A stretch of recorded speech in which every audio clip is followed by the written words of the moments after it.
Hola, buenos días. Mi nombre es Juan Ángel Vaquerizo Gallego y trabajo en el Centro de Astrobiología. Soy el coordinador de la Unidad de Cultura Científica del Centro de Astrobiología. En la Unidad de Cultura Científica es el departamento del centro que se encarga de dar a conocer las actividades que se hacen, de investigaciones, proyectos dentro del centro y también de diseminar en la sociedad lo que son los estudios en astrobiología.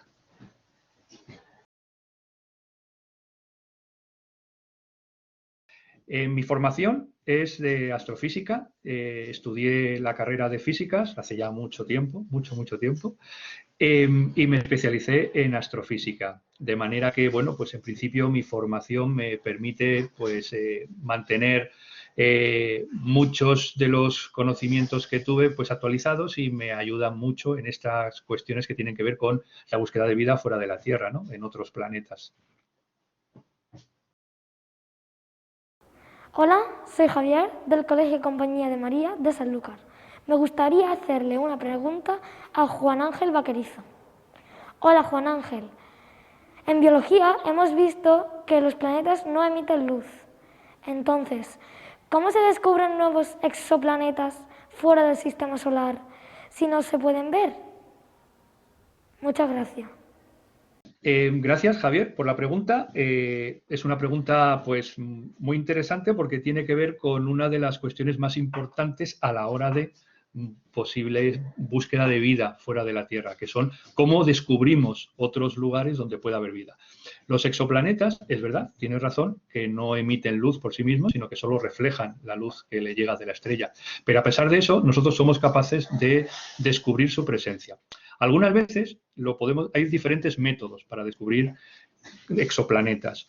El primer método es la más sencilla, aunque es difícil tecnológicamente hablando, que es tapar la luz de la estrella y ver directamente el planeta. Eso se puede conseguir no siempre y eso se llama imagen directa. Es decir, que a veces somos capaces técnicamente de tapar la estrella, es decir, como poner el dedo y ver si tiene planetas orbitando alrededor. De esa manera se han descubierto ya algunos exoplanetas y ya sabemos que existen orbitando las estrellas.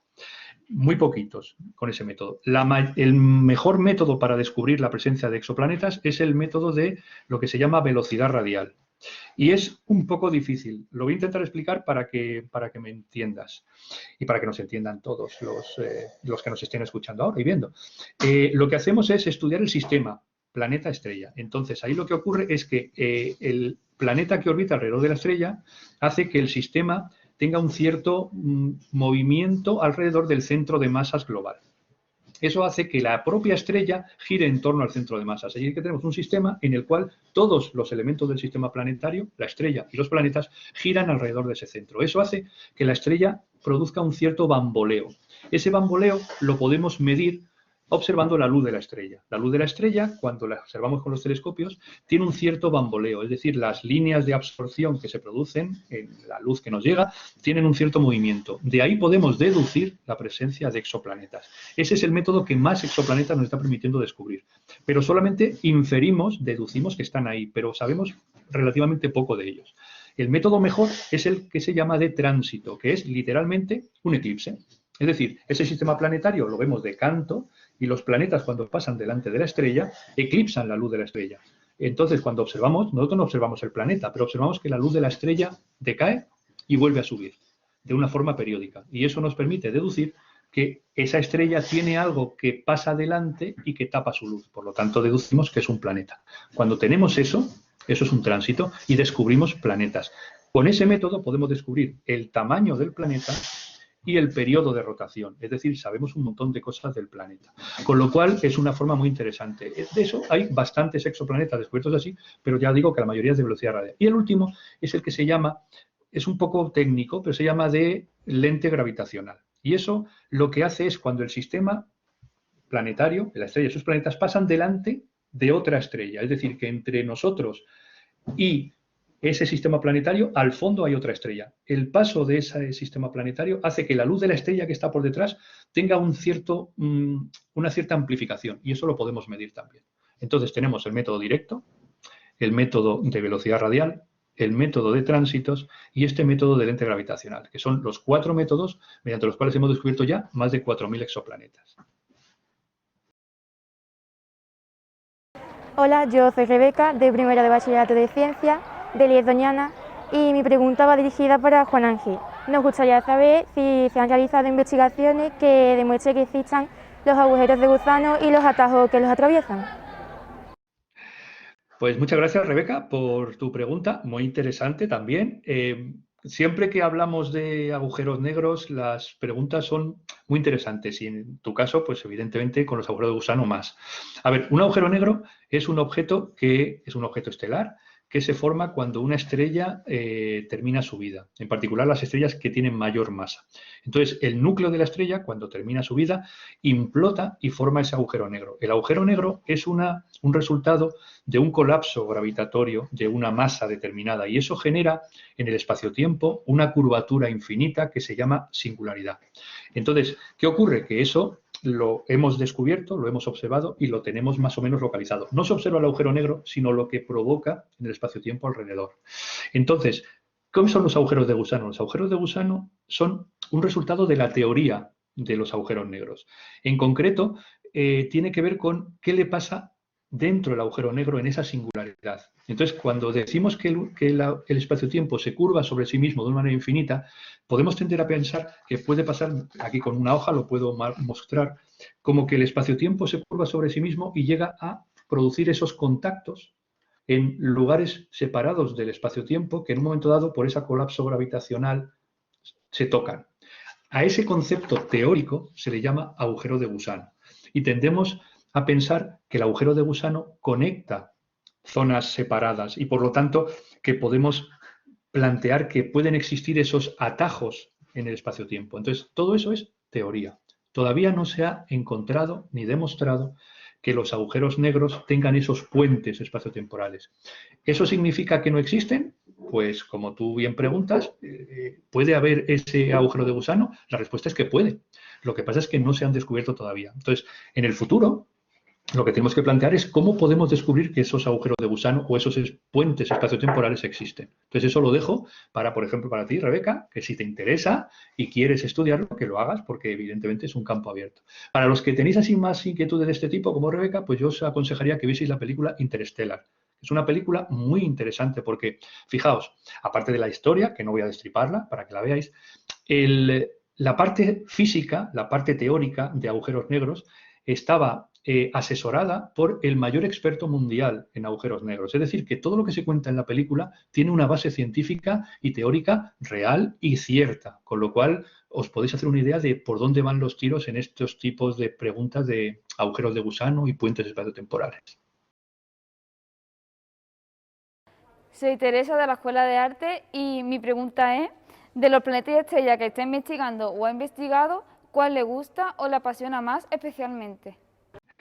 Muchas gracias, Teresa, por la pregunta. Es pregunta difícil de responder porque cuando te gusta mucho la ciencia, y en este caso, en mi caso, bueno, me gusta particularmente la astronomía y la astrofísica, es muy difícil decir que algo te gusta más. Me gusta todo el universo, me gusta estudiarlo. Pero claro, si tengo que responder a tu pregunta o decidir o decirte, pues mira, te diría que de los planetas, evidentemente, Marte. Marte me tiene ganado, pero me tiene ganado porque, evidentemente, en mi trabajo dentro del Centro de Astrobiología, estamos viendo por las investigaciones y los estudios que Marte puede ser un lugar donde podamos responder a la pregunta de si existe vida fuera de la Tierra. Es decir, que Marte es un lugar donde podría haber habido vida y puede seguir habiendo vida en la actualidad, con lo cual para mí es apasionante el estudio de Marte y yo creo que incluso, pues eso, la llegada de seres humanos en el futuro va a poder llegar a demostrar esa posible existencia. Entonces, bueno, para mí Marte es mi favorito dentro de los planetas, si tengo que elegir uno.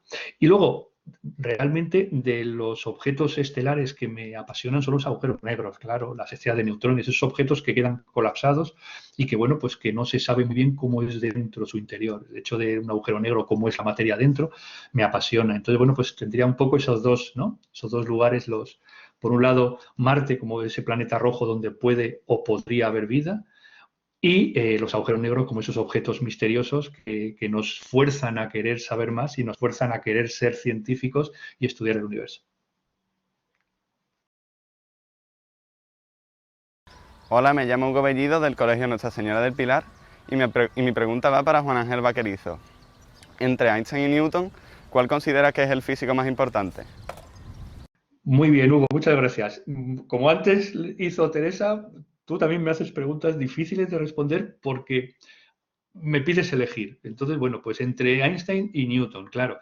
Yo te diría que no necesito elegir entre ellos porque, sabéis, se dice que la ciencia avanza a hombros de gigantes. Eso significa que los científicos no hacen todo de cero, sino que se apoyan en los que antes hicieron cosas. Entonces, evidentemente, Newton lo que hizo fue un salto de gigante tremendo, nos metió de lleno en el estudio del universo de una forma que nos permitía poder determinar qué estaba pasando. Entonces, el estudio de cómo se mueven los cuerpos celestes con Newton se pudo hacer de una forma que permitió predecir, hacer modelos de cómo funcionaban las cosas. De hecho, para que os hagáis una idea, si yo quiero mandar una nave a Marte, los cálculos que tengo que hacer, matemáticos, los hago con los modelos matemáticos que hizo Newton. Es decir, con eso puedo yo mandar naves a otros planetas, con lo cual imaginad la importancia que tiene Newton y lo que hizo.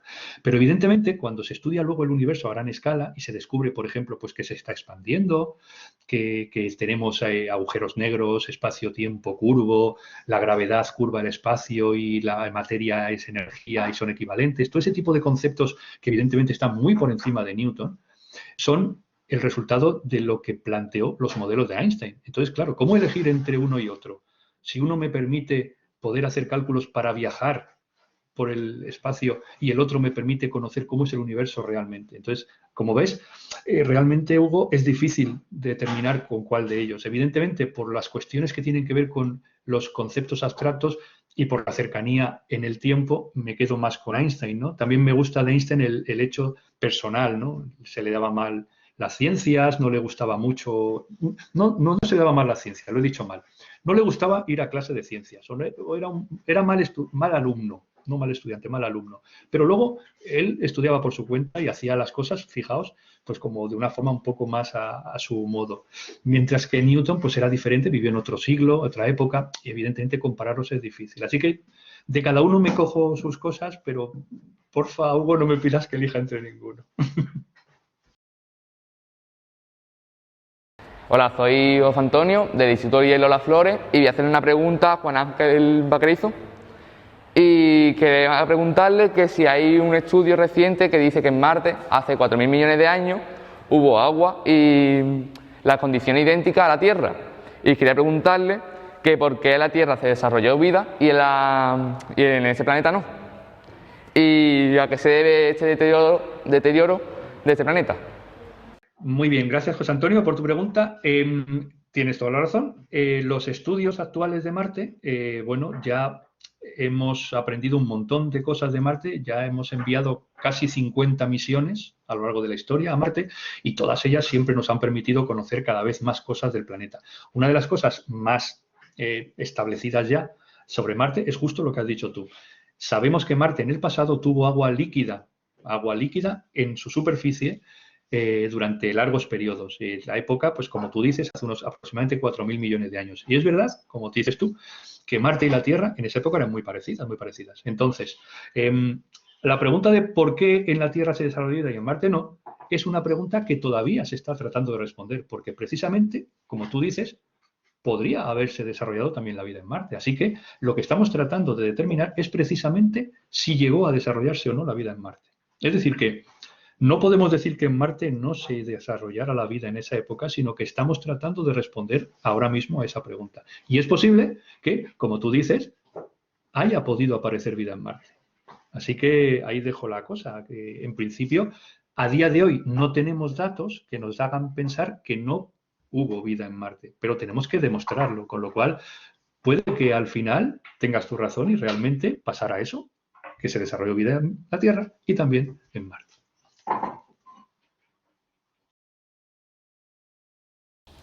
Me llamo Isa Álvarez y soy del Colegio 6 Nuevas Arillas y mi pregunta va para Juan Ángel Vaquerizo. ¿Crees que en un futuro no muy lejano habría vida en un planeta, ya no sea la Tierra?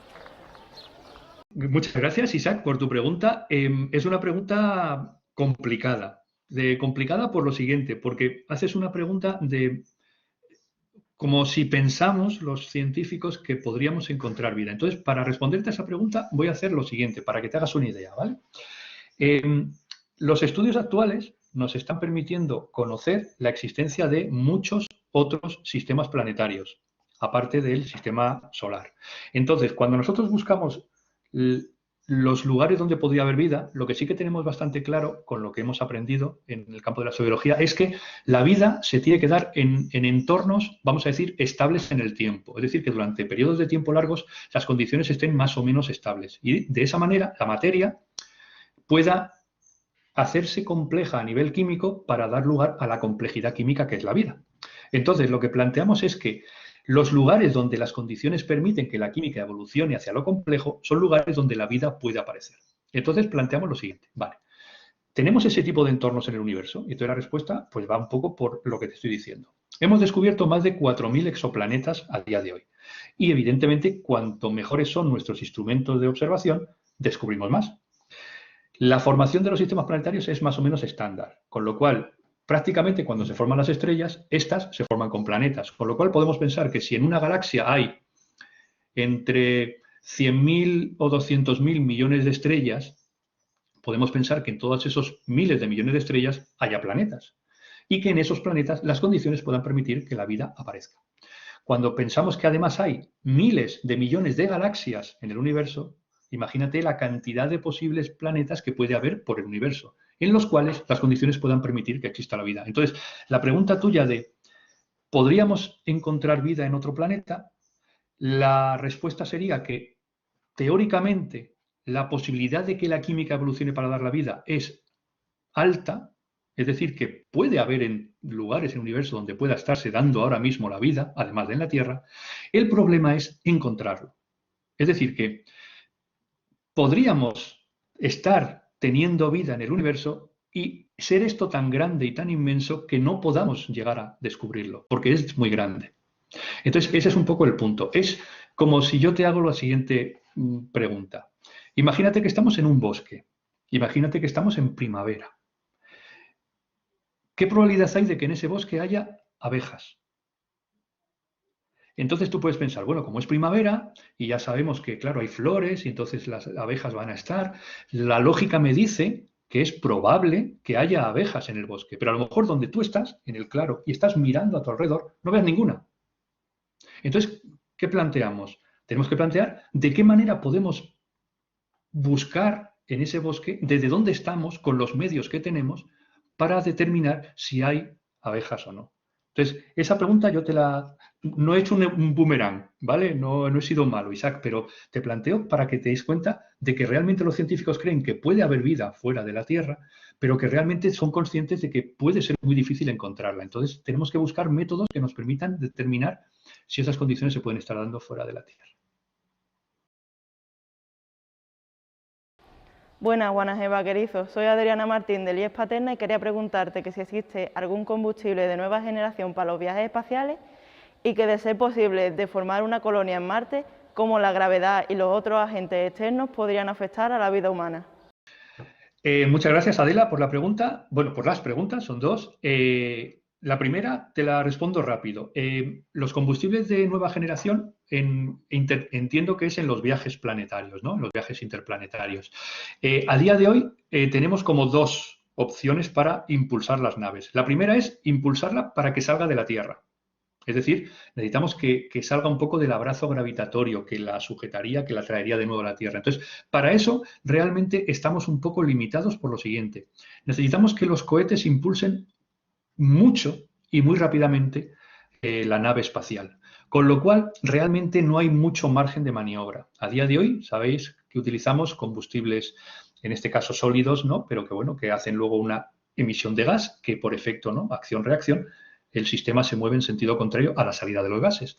Entonces ahí a día de hoy pues estamos utilizando pues oxígeno e hidrógeno y realmente no tenemos muchas más opciones para conseguir ese gran empuje en poco tiempo para poderlo sacar. Luego ya cuando esa nave está orbitando la Tierra y la queremos impulsar para viajes interplanetarios, ahí es más sencillo, porque ahí el impulso no tiene que ser muy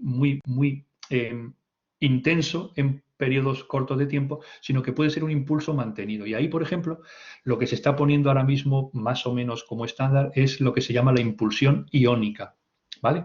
Es una forma de impulsión que permite pues, mantener la velocidad, el impulso durante tiempo y, bueno, pues está funcionando muy bien, ¿no? Entonces yo te diría que en cuanto a los combustibles de nueva generación, los que son sólidos que permiten ese primer impulso inicial, estamos un poco limitados y yo creo que ya estamos en los que conocemos, y esa impulsión iónica es la que está ahora mismo estudiándose, ¿no? Es una forma alternativa que, si se mejora técnicamente, podrá permitir que tengamos esos impulsos también intensos para los lanzamientos, ¿no? No te entro en mucho detalle, pero en principio es que la materia ya no es un gas, sino que es un plasma, y lo que hace es, pues ese plasma, como es un estado de la materia donde hay partículas con carga, en estado gaseoso, lo que haces es, con campos magnéticos, ponerlas en movimiento. Y entonces de esa manera consigues que los iones, las partículas cargadas, se muevan en un sentido y el sistema se mueve en sentido contrario, ¿no? Es una acción-reacción, pero con iones. Y esa yo creo que puede ser la del futuro si se avanza en mejores tecnologías. Y luego, respecto a la otra pregunta, que también es muy interesante, lo de que vayamos a Marte y que hagamos una colonia humana, tienes toda la razón. Cuando los seres humanos vayan a Marte, los seres humanos son organismos vivos adaptados a vivir en el planeta Tierra, es decir, la gravedad de la Tierra. Por lo tanto, la gravedad de la Tierra es la que es. Nuestro cuerpo está diseñado para la gravedad de la Tierra. Para que se dé cuenta la gente que nos escucha, los astronautas, cuando suben a la Estación Espacial Internacional y están orbitando la Tierra en microgravedad, su cuerpo cambia, porque ya no pesan. Al no pesar, los huesos no tienen que sujetarles y pierden calcio, el líquido se redistribuye porque no hay arriba y abajo, por lo tanto, pues el fluido se te redistribuye, la cara se te hincha y las patitas se te quedan como patitas de pollo. Ese tipo de efectos fisiológicos en el cuerpo humano en microgravedad son permanentes cuando estás arriba. Imagínate entonces que me voy a Marte. Los seres humanos que vayan a Marte estarán en una gravedad diferente a la Tierra. Y por lo tanto, pesarán menos y por lo tanto tendrán un rediseño fisiológico, porque claro, los huesos no tendrán que ser a lo mejor tan fuertes para sujetarte porque pesas menos, a lo mejor puedes crecer más, tu situación, tu estructura cambia. Entonces, evidentemente, una colonia humana en Marte se convertirá en una versión de seres humanos diferente, porque será otro planeta en otras condiciones. Eso significará que esos seres humanos, esas generaciones de seres humanos en Marte, ya tengan dificultades en ir a la Tierra. Ya no será su planeta, porque estarán diseñados para vivir en Marte. De hecho, pues, por ejemplo, le pasa a los astronautas en el ISS que cuando llegan abajo tienen que tener cuidado, por eso veis que les bajan y les sientan, porque los huesos tienen osteoporosis, es decir, se descalcifican y pueden tener fragilidad. Entonces, eso les pasaría a esos hipotéticos humanos en Marte que vienen desde Marte como su planeta de origen. Entonces, eso hay que tenerlo presente para esa hipotética colonización de Marte. Evidentemente, estamos diseñados para el planeta Tierra. Todos los organismos de la Tierra están diseñados para vivir en la Tierra. Si nos vamos a otro planeta, cambiaremos nuestro diseño para adaptarnos a ese otro planeta. Soy Triana de Pablo Picasso. Esta es mi pregunta. ¿Cree usted que podríamos encontrar restos de agua en Marte? Muchas gracias, Triana, por tu pregunta. Te voy a decir una cosa, y es que, en principio, ahora mismo hay agua en Marte. Hay mucha agua en Marte. Lo que pasa es que las condiciones actuales del planeta hacen que ese agua no esté líquida. Eso significa que el agua en Marte está o congelada o en forma de vapor. Cuando la temperatura cambia, lo que está congelado directamente sublima, pasa a gas y se queda en la atmósfera. Y cuando hace mucho frío, pues ese vapor de agua se solidifica y se queda en forma de hielo. Entonces, a día de hoy sabemos eso y está ahí ese agua. Entonces, como tú preguntas restos de agua, yo imagino que tú estás hablando de ese agua líquida que ahora mismo no vemos en la superficie. Entonces, si ahora te fijas en una gran cantidad de fotografías que toman las misiones espaciales que tenemos orbitando Marte, verás que hay un montón de fotos de la superficie de Marte donde se ve claramente que lo que estamos viendo son cursos, como zonas donde ha habido agua.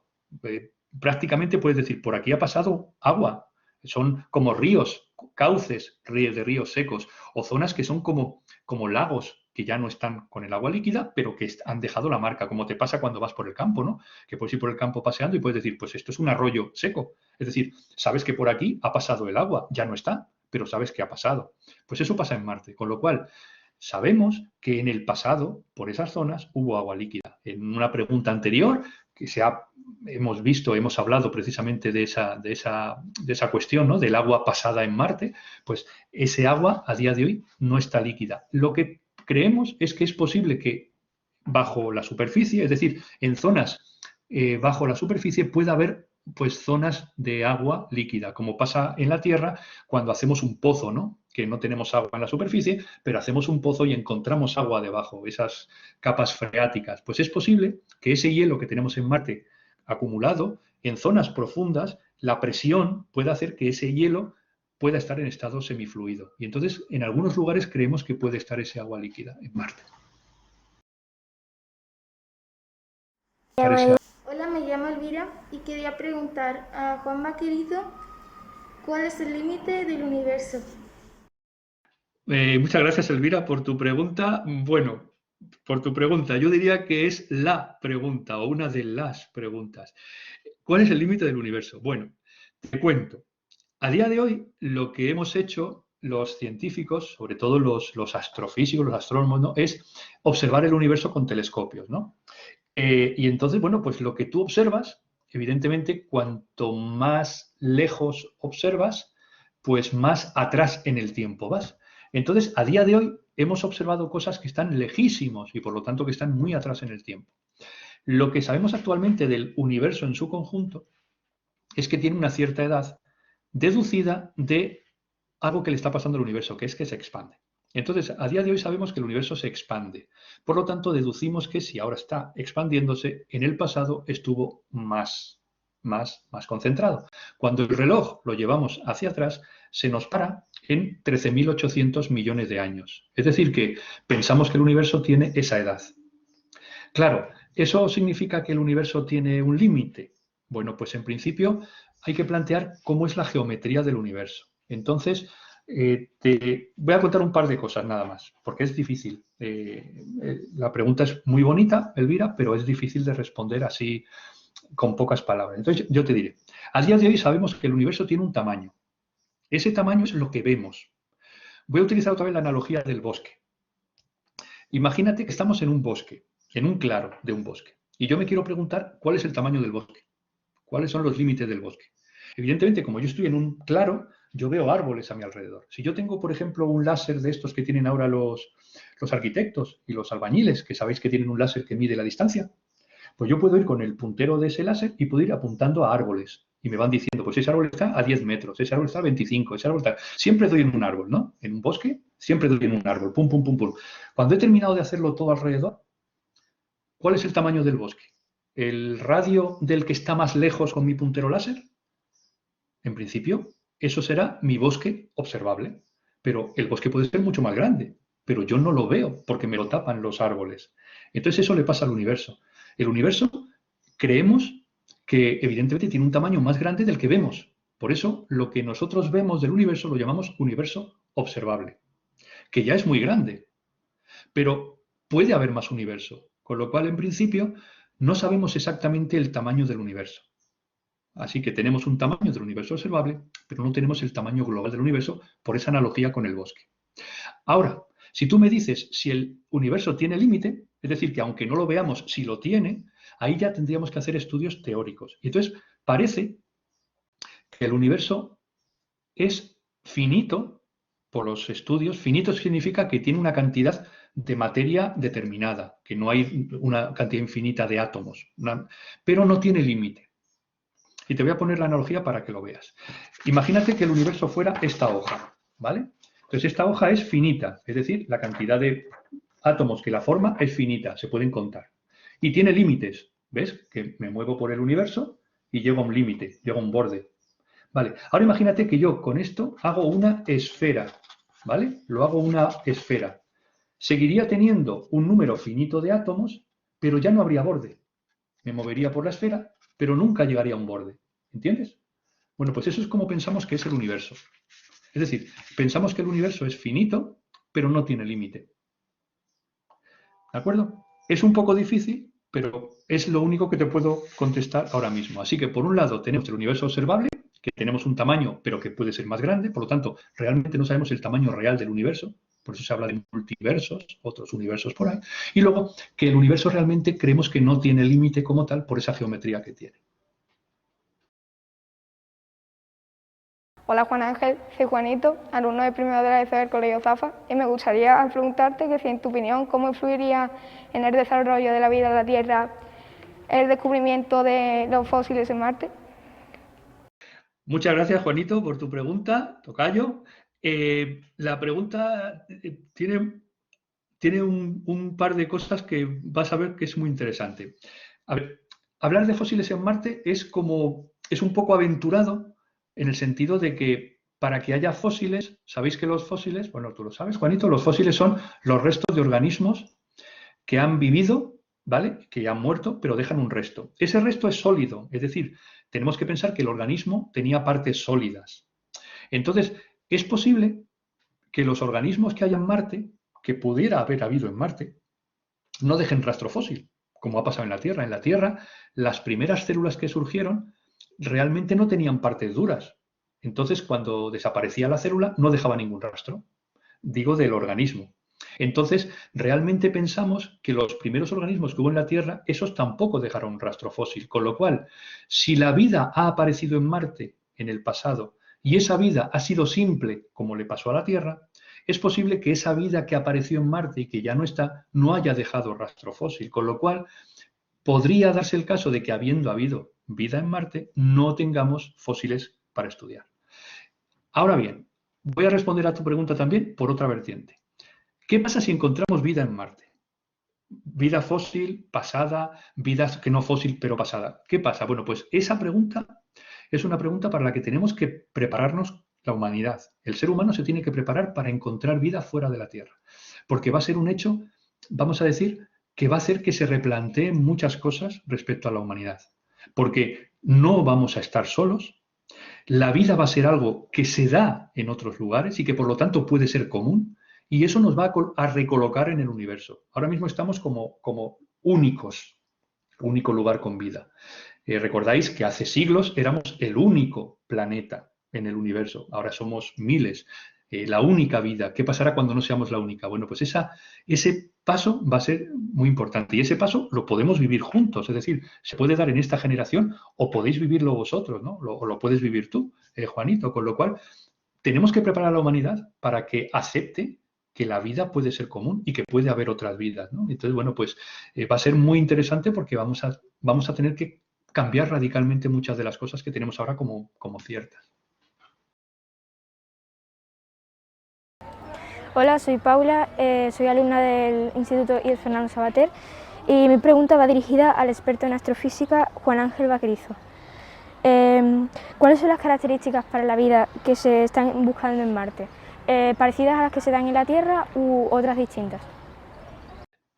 Muchas gracias por la pregunta, Paula, por las preguntas. Las características de la vida que buscamos en Marte. Bueno, pues como puedes imaginarte, como buscamos vida, al buscar vida tenemos que predefinirla. Cuando buscamos algo, tenemos que predefinirlo previamente porque hay que generar un patrón de comparación. Entonces, si yo quiero, por ejemplo, buscar en un museo obras abstractas, pues tengo que definir lo que es una obra abstracta. Para, yendo por las diferentes salas, buscando los diferentes cuadros, determinar si el cuadro que estoy viendo es abstracto o no. Para ello tengo que definir lo que se considera un cuadro abstracto, por ejemplo. Entonces, si yo estoy buscando vida, tendré que definir lo que es la vida para determinar que lo que he encontrado es inequívocamente vida. Entonces, ¿cómo es la vida que buscamos en Marte? Pues evidentemente buscamos vida como la vida de la Tierra. ¿Eso significa que solo buscamos vida como la de la Tierra? No, no exactamente. Buscamos vida como la de la Tierra y condiciones de vida como la de la Tierra. Es decir, que no solamente estamos buscando organismos, ¿vale? Porque, claro, solo tenemos un tipo de célula. Pensad, la pregunta, Paula, si yo te digo, la vida en la Tierra es una vida basada en las células. Y entonces cuando estudiamos biología, no sé si os ha pasado a vosotros o a ti, Paula, pero cuando yo estudié biología y me explicaron la célula, me dibujaron una célula en la pizarra. En la época mía, pizarra. Dibujos preciosos de los profesores, pero pizarra. La célula que me dibujaron, claro, yo puedo preguntar, vale, profe, esa célula que me has dibujado, ¿de qué organismo es? Y entonces me dicen, de todos. ¿Cómo que de todos? ¿Todos los organismos tienen esta célula? ¿Todos están hechos del mismo tipo de ladrillo? O sea, todas tienen, no, bueno, hay células que tienen núcleo y células sin núcleo, pero bueno, las que tienen núcleo, todas con núcleo igual, todas tienen núcleo, todas tienen el ADN dentro del núcleo, no lo tienen fuera, todos tienen mitocondrias, ¿y por qué no tienen otra cosa que no sea una mitocondria? Todos tienen la misma membrana celular hecha de lípidos, no puede ser de otro que no sea lípido, no, toda de lípidos, como puede ser. Entonces, eso nos dice que la vida en la Tierra tiene un cierto estándar basado en la célula, que tiene ADN, tiene las proteínas en las mitocondrias y tiene los ácidos grasos en los lípidos de las membranas. Entonces, ¿qué buscamos en Marte? ¿Entiendes? Entonces, la forma de buscar vida en Marte es buscar restos de células que pueda haber o haber habido en Marte. Y por lo tanto, esas células tienen que ser como las de la Tierra. No podemos hacer otra cosa. Ahora bien, también estudiamos los entornos en Marte, es decir, las condiciones de los lugares de Marte. Y esas condiciones nos hablan de la presencia de moléculas que pueden estar diciéndonos qué tipo de cosas pueden pasar. Pero cuando buscamos vida, recordad siempre que tenemos que asociarlo a células. Y cuando hablamos de células, tenemos que asociarlo a las únicas células que conocemos, que están hechas todas de los mismos tipos de ladrillos. Por eso, la búsqueda de vida, en cierto modo, es un poco de búsqueda de vida como la de la Tierra, pero también la podemos hacer más genérica buscando los ladrillos en los que se basa la vida de la Tierra. ¿No? Por ejemplo, puede ser pues, moléculas basadas en el carbono de una cierta estructura y la presencia de agua líquida, que es la que sirve de disolución, ¿no? o de solvente de todas las moléculas para que produzcan reacciones químicas que den lugar a lo que pasa en la vida. Como ves, es difícil, ¿no? Entonces, lo que hacemos es, la vida que se busca en Marte es ese tipo de vida, como la de la Tierra, y luego dejamos abierta la puerta para que la química evolucionada nos diga cosas interesantes. Entonces podemos encontrar entornos que nos hablen de cómo la química puede ir hacia otras, ¿no? Hacia otros caminos que no sean los caminos de la vida en la Tierra. Y eso te digo, para terminar la respuesta, que mires la luna de Saturno, Titán. La luna de Saturno, Titán, es un entorno espectacular. Se llama prebiótico, porque no hay vida que sepamos en él, pero todo lo que hay químicamente está ahí preparado casi para hacer el chup chup que dé lugar a la vida. Y ahí, por ejemplo, no hay agua líquida, pero hay líquido. Es decir, llueve líquido, pero no es agua lo que llueve. Los lagos y ríos que hay en Titán no son de agua, son de metano y de etano, que es otra sustancia. En esas condiciones, a 180 grados bajo cero de temperatura media, la química que está pasando ahí, las moléculas, los compuestos que surgen, son ligeramente diferentes a los de la Tierra. ¿Hacia dónde llevará eso? Puede ser interesante. Hola, soy Bernabé, soy del Centro IES Fernando Savater y voy a hacer una pregunta a Juan Ángel Vaquerizo. Y la pregunta es, ¿cuáles son los principales ingredientes para la vida en Marte? Muchas gracias por la pregunta, Bernabé. Voy a tratar de responderlo más o menos de forma esquemática, pero en principio, como sabemos que Marte y la Tierra son planetas que han tenido un pasado muy parecido, sabemos que los dos, en la época pasada, hace unos aproximadamente 4.000 millones de años, tenían agua líquida en la superficie, tenían una atmósfera densa, diferente a como es ahora en la Tierra y en Marte, pero en principio una atmósfera de gas más denso y tal, y que permitía que el agua estuviera líquida y que la química evolucionara. En ese periodo, en los dos planetas, en la Tierra aparece la vida, con lo cual pensamos que también en Marte, que las condiciones eran muy parecidas, pudo haber aparecido la vida. Con ese planteamiento, Bernabé, lo tenemos claro. Si en la Tierra y en Marte las condiciones han sido las mismas y en la Tierra ha aparecido la vida, ¿qué tipo de vida plantearemos que ha aparecido en Marte? Pues la misma. Por lo tanto, lo que intentamos hacer es, por un lado, estudiar cómo fue el pasado de Marte, ¿vale? E intentar determinar las condiciones más exactamente en la Tierra. De forma que podamos determinar cómo pudo ser la chispa de la vida en la Tierra Es decir, esa primera vida que surge en la Tierra, no la que tenemos ahora muy evolucionada en miles de millones de años, y esa vida que creemos que pudo surgir en la Tierra es la que podemos tratar de buscar en Marte. Así que, evidentemente, por ese parecido de los dos planetas en el pasado, la vida que buscamos en Marte es una vida que planteamos que pudo ser parecida a la de la Tierra. Buenas, señor Vaquerizo. Soy Irene Vinerón González del Centro IES Litium de Jerez de la Frontera y me han dado la oportunidad de hacerle una pregunta, ya que me gustaría estudiar física para dedicarme a la investigación de cosmología o astrofísica, por si me podría dar algún consejo. Además, he estado revisando un poco sobre sus investigaciones en el campo de la vida en otros planetas y me ha surgido una duda. ¿Me podría usted decir si hay algunas características que se busquen en un planeta o en un exoplaneta para comenzar a teorizar sobre la existencia de vida en dicho planeta? Muchas gracias. Pues hola Irene, muchas gracias por tus preguntas. Estoy encantado, como no puede ser de otra manera, que quieras estudiar astrofísica o cosmología, porque bueno, yo soy astrofísico, entonces evidentemente me encanta que quieras hacerlo. Puedes hacer lo que hice yo, pues estudiar para poder llegar en algún momento del futuro, pues estudiar de manera, pues, como investigador o en mi caso como divulgador, ¿no? Tenemos que estudiar física, muchas matemáticas y luego, pues en un momento determinado, especializarte. Yo en mi época, cuando hice los estudios, fue lo diferente, pero yo te animaría a que lo hicieras. Si te gusta, estoy seguro de que el esfuerzo de prepararte y de estudiar y de formarte para llegar a ser astrofísica o cosmóloga, evidentemente está, porque las ganas las tienes, el esfuerzo lo vas a hacer. Y yo te animaría a que lo hicieras, porque si te gusta, lo vas a conseguir, seguro. Luego, respecto a la pregunta, así que yo te animo, si necesitas cualquier cosa y yo te puedo aconsejar, pues cuenta conmigo. Y respecto a la pregunta que hacías, es muy interesante porque de los exoplanetas, como ya hemos hablado de ellos en alguna pregunta anterior, realmente podemos saber poco. Cuanto más sabemos del planeta, mejor.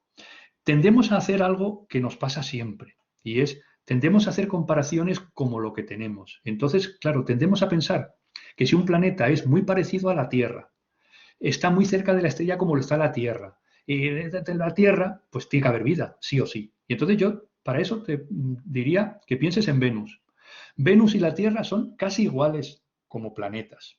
Están muy cerca de estar a la misma distancia de la estrella, prácticamente a la distancia al Sol. Y en cambio son completamente diferentes respecto a lo que tiene que ver la vida. En Venus no hay vida, o realmente ahora mismo no, y Tierra rebosa de vida, con lo cual, siendo dos planetas tan parecidos, imagínate. Entonces, si eso lo viéramos en un sistema de exoplanetas, pues claro, el ver un planeta que parece la Tierra, que es como la Tierra, que está a la distancia de la estrella con la Tierra, ¿hay vida sí o sí? Pues no. Es decir, tenemos que ir más allá. Entonces, no solamente nos interesa ver planetas que sean de tipo rocoso, eso sí. Pensamos más en exoplanetas de tipo rocoso, como lugares donde puede haber vida. ¿Por qué? Pues porque en un planeta gaseoso, como puede ser Júpiter o Saturno, la superficie donde puede estar el interfaz entre lo que sería la parte sólida del planeta y gaseosa de la atmósfera, no es un lugar que parece que tenga condiciones interesantes para que haya agua líquida o que para las condiciones estén ahí para que la química evolucione hacia la vida. Así que planetas gaseosos, planetas oceánicos o helados, como puede ser Urano o Neptuno, no son lugares que se planteen como lugares que albergan vida. En cambio, planetas de tipo rocoso o lunas, como las que tenemos en el sistema solar, como Encélado, Europa, que son heladas, o como Titán, que he hablado antes de él, son lugares donde la química puede evolucionar hacia la vida, porque sabemos que hay líquido. Por lo tanto, pues ahí planteamos que puede las condiciones dar lugar a la vida. Entonces, ¿qué buscamos en un exoplaneta? Pues realmente conocer cómo es, su estructura, es decir, su masa, su radio, para ver su densidad, si es más rocoso o más gaseoso. Luego la distancia a la estrella, para ver la cantidad de energía que tiene a disposición, aunque el propio planeta puede tener energía interna, como le pasa a la Tierra, con lo cual hay que jugar un poco con eso. Es verdad que lo que llamamos zona de habitabilidad, porque la estrella está y el planeta a una distancia determinada, determina que el agua podía estar líquida, pero imagínate el sistema solar, que tenemos la luna Europa o la luna Encélado de Júpiter, Encélado es de Saturno y Europa es de Júpiter, donde son lejísimos del Sol, pero son bolas de hielo de agua que dentro tienen un núcleo rocoso caliente que está transmitiendo el calor a las partes internas y ahí tenemos un gran océano de agua líquida. Con lo cual tenemos agua líquida en un entorno absolutamente alejado del Sol, pero su energía la obtiene de las fuerzas de marea del planeta gigante que moldea el núcleo de esas lunas y lo vuelve caliente y por lo tanto genera esa capacidad de tener el agua líquida. Así que cuando buscamos qué condiciones se dan en los exoplanetas para que pudiera haber vida en ellos, lo que buscamos son condiciones del planeta si es de tipo rocoso gaseoso y luego si podemos en el tránsito, en el eclipse, determinar la composición de su atmósfera.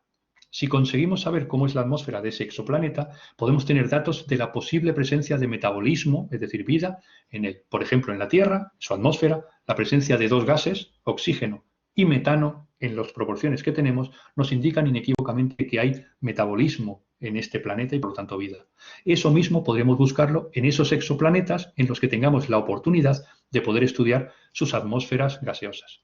Cuando se lance este año, si todo va bien, el telescopio espacial James Webb, ese telescopio espacial va a ser infinitamente mejor que el Hubble, mucho más avanzado tecnológicamente, y nos va a permitir estudiar en los exoplanetas que sabemos que transitan la estrella y los conocemos, estudiar sus atmósferas. Y ahí vamos a tener un montón de datos interesantes. Soy Lidia, del IES San Juan de Dios, y la pregunta es para Juan Ángel. ¿Es posible la vida en otros planetas o satélites del Sistema Solar? Muchas gracias por la pregunta, Lidia. La verdad es que cuando planteamos la posibilidad de vida en otros lugares del Sistema Solar, lo que planteamos es las condiciones que se dan en diferentes entornos. Entonces, como he dicho en alguna pregunta anterior, la búsqueda de entornos en los cuales la química, es decir, los átomos, moléculas, se puedan estructurar de una forma estable en el tiempo para dar lugar a estructuras vivas, la verdad es que realmente cuando planteamos eso como condición, hay muchos lugares en el Sistema Solar donde podríamos tener vida. Es decir, que planteamos no seres humanos, sino vida, es decir, vida celular, vida microbiana, vida bacteriana. Entonces, fíjate, si pedimos, por ejemplo, agua líquida, como un entorno, vamos a decir, posible para la vida, pues nos encontramos que agua líquida en el Sistema Solar tenemos en la Tierra en cantidad. En Marte creemos tener en subsuelo zonas de agua líquida o al menos salmueras. Parece que puede haber agua líquida con bastante seguridad en las subsuperficies de dos lunas heladas, varias más, ¿no?, de Júpiter en Europa. En Ganímedes también creemos, luna de Júpiter también. En Encélado, luna de Saturno también. Agua en la subsuperficie de hielo, sobre todo en el polo sur.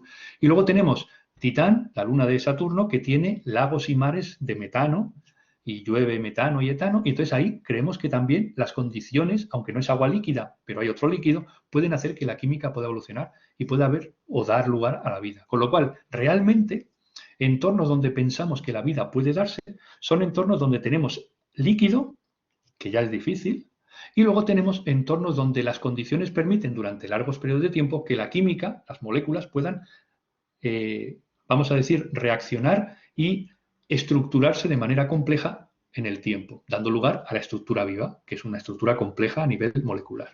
Entonces yo te diría esos lugares, ¿de acuerdo? Te diría Marte, te diría lunas heladas, Europa, Ganímedes y Encélado, y en Titán. Hola, me llamo Alba Moscoso Estudillo, soy alumna de tercero de primaria del Colegio San José Obrero. Mi clase y yo estamos estudiando el espacio y queríamos preguntarle a Juan Ángel Vaquerizo si podría haber vida en otro lugar del universo o si podríamos vivir en otro lugar del universo. Muchas gracias. Muchas gracias, Alba, por tu pregunta, por tus dos preguntas. La primera, en alguna pregunta anterior he contestado algo, pero bueno, lo repetimos ahora para dejar un poco esa respuesta en el plano, ¿no?, para que todos los que estéis interesados en la ciencia podáis plantear una especie de futuro, ¿no?, que hacia si hay algo que descubrir o si ya está todo descubierto y no tenemos nada que hacer como científicos. Bueno, pues esta pregunta, por ejemplo, es interesante. ¿Podría haber vida en otro lugar del universo? Entonces, para poder responder a esa pregunta, como hipótesis, es decir, planteamos investigaciones para buscar vida fuera de la Tierra, tenemos que plantear lo que es la vida. Entonces, si planteamos que la vida es, en esencia, una forma que tiene la materia, es decir, los átomos, de estructurarse y de formar estructuras complejas que hacen cosas, en este caso, vivir, pues tenemos que decir que hay materia en el universo mogollón, mucha materia. Y hemos visto que de manera natural, cuando las condiciones del universo lo permiten, la materia se estructura, forma estructuras, como son, por ejemplo, las estrellas o, por ejemplo, los planetas y las lunas. Es decir, que tenemos en el universo estructurada la materia. Esa estructura que es la materia, en algunos casos, en el caso de la Tierra en particular, ha ido más allá de estar estructurada formando minerales, rocas y estructuras por el estilo, sino que ha ido más allá y ha generado estructuras vivas. Es decir, han pasado de estructuras geológicas, que es una forma de estructurar la materia, a estructura biológica. Entonces, esa forma de estructurarse la materia a nivel biológico lo ha hecho en la Tierra, el universo, y en teoría lo ha hecho porque puede, porque las condiciones lo han permitido. Podemos plantear, por lo tanto, que la vida en el universo es, en cierto modo, posible siempre que las condiciones lo permitan. O dicho de otra manera, no hay ningún impedimento en el universo para que si la materia tiene la oportunidad, se estructure a nivel complejo para dar lugar a la biología. No hay ningún elemento que nos diga, no, los átomos que tenemos aquí en la Tierra son átomos únicos, no hay otros átomos como los que hay aquí. No, los átomos de la Tierra son igual que los átomos de cualquier lugar del universo.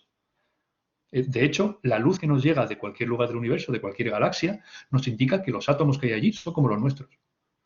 Que es una cosa increíble, que podamos decir que los átomos o que la química que yo estoy estudiando aquí me sirve para cualquier lugar del universo. Tiene tela eso, ¿no?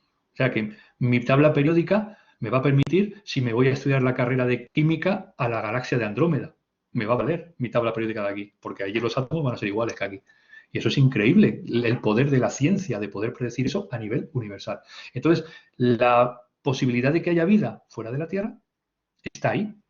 Otra cosa es que podamos encontrarla, porque todo está tan alejado que realmente encontrar los datos que de manera inequívoca me indiquen que hay vida va a ser muy difícil, muy difícil. Ojalá lo podamos hacer en el sistema solar, porque eso nos permitirá crear pautas cada vez mejores, porque el sistema solar es accesible.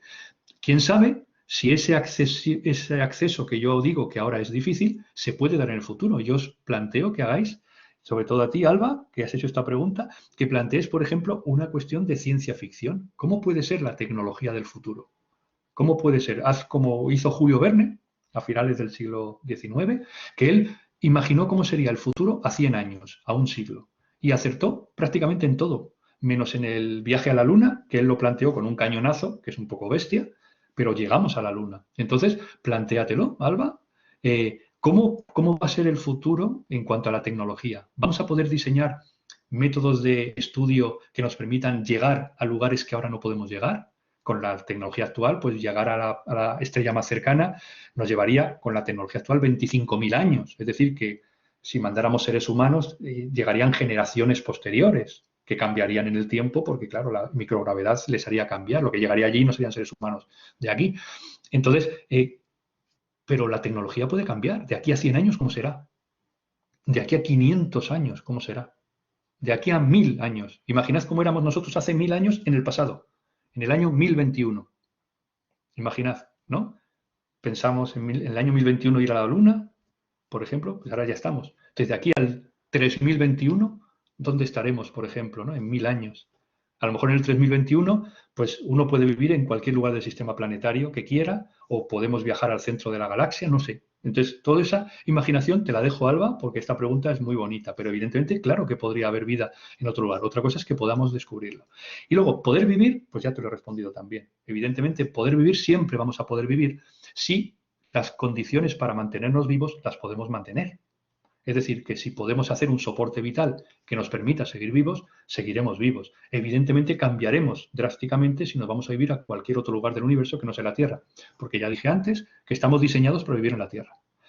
Pero eso no significa que no podamos vivir en otros lugares, porque nuestro cuerpo se puede adaptar. Los organismos vivos, si no son, desde luego lo que son adaptación. Lo estamos viviendo, por desgracia, con la pandemia, con este virus asqueroso, ¿no? Que veis cómo muta y cambia para adaptarse a todo lo que intentemos hacer contra él. Pues así es la vida, así es el fenómeno de la vida. Entonces, los seres humanos podrán viajar por el sistema solar, seguramente podrán viajar por el universo en el futuro, en los siglos venideros, y desde luego cambiarán porque tendrán que adaptarse a esas nuevas condiciones y seguramente lo conseguirán, porque si la vida es algo, desde luego es adaptación y resiliencia y capacidad de sobreponerse a lo que hay. Entonces, bueno, pues el mensaje es positivo, porque yo creo que sí podríamos vivir, pero bueno, pues tendremos que aceptar que cambiaremos. Bueno, espero que os hayan parecido interesantes las respuestas, espero haber respondido a vuestras preguntas, pero sobre todo lo que he intentado hacer es que las respuestas os hayan creado todavía más preguntas. Es decir, que la respuesta no os haya dejado completamente satisfechos, sino que al contrario os haya despertado muchas más preguntas, porque eso es la ciencia. En el fondo, las preguntas están para ser respondidas, pero cada respuesta a la pregunta en ciencia nos abre muchas más preguntas a continuación y mucho más complicadas que las precedentes, con lo cual yo diría que si realmente estáis interesados por la ciencia o que si a través de estas preguntas demostráis un interés por la ciencia, yo diría que os animéis a seguir por ahí, porque la ciencia a día de hoy sabéis que es una herramienta para, pues evidentemente, por un lado el bienestar de la sociedad, porque todos los estudios que se hacen teóricos en ciencia se convierten en ciencia práctica, aplicada, que da bienestar. No tengo, pues evidentemente, a nivel tecnológico, pero todo eso nos produce mejoras. Y, evidentemente, por otro lado está la sed de conocimiento, el querer saber cómo funciona el universo, cómo funciona la naturaleza. Todas las cosas que hemos hablado en astrobiología, en esa búsqueda de vida fuera de la Tierra, esa búsqueda de conocimiento, saber si estamos solos, saber cómo funciona lo que está más allá del planeta, esos sistemas planetarios, esas estrellas, esas galaxias, todo a día de hoy está por hacer. Todo lo que sabemos es muchísimo más que sabemos de lo que sabían nuestros científicos precedentes, pero hay muchas cosas por descubrir. Entonces, si os interesa todo esto o sentís que es lo que vosotros os gustaría hacer en el futuro, yo os animo a que lo hagáis, porque si queréis participar en esta empresa de saber cómo funciona el universo, de saber si hay vida, podéis participar. Está abierto a todas las personas que quieran hacerlo, todos los que estén interesados, porque sean chicos, sean chicas, estén a nivel más bajo, más alto, lo que necesitamos es el cerebro, es tener la intención de aprender más. Evidentemente hay que hacer un esfuerzo, vais a tener que estudiar mucho, pero por otro lado está las ganas y la sed de aprender. Y eso es lo que va a ser el motor para que estudiéis. Yo, desde luego, la satisfacción de poder participar en todo esta búsqueda de conocimiento, yo creo que es satisfacción suficiente para esforzarse, para poder llegar a estudiar y pues ser partícipe de este tipo de proyectos, ser partícipe de este tipo de avances del conocimiento, llegar a participar en misiones espaciales, al nivel que sea, el que diseña, el que plantea la hipótesis, todo este tipo de cosas son apasionantes. Y entonces, si realmente estáis interesados, yo os animaría a que lo hicierais, porque realmente no está acabado en absoluto. Todo lo contrario. Tenemos que poner seres humanos en la Luna, tenemos que poner seres humanos en Marte, tenemos que determinar si hay vida más allá de la Tierra. Todo eso hace falta gente. La ciencia, es verdad que tenemos instrumentos muy, muy complejos, tecnológicamente hablando, cada vez, pero la ciencia la hacen las personas. Detrás de cada robot, detrás de cada nave, detrás de cada aparato, hay un ser humano que es el que hace con esos datos la ciencia. Por lo tanto, realmente la ciencia la hacen las personas. La hacen las personas como vosotros. Si estáis interesados, hay que dar un paso adelante, pero desde luego yo digo que la satisfacción va a ser increíble. Así que os animo. Mucha suerte.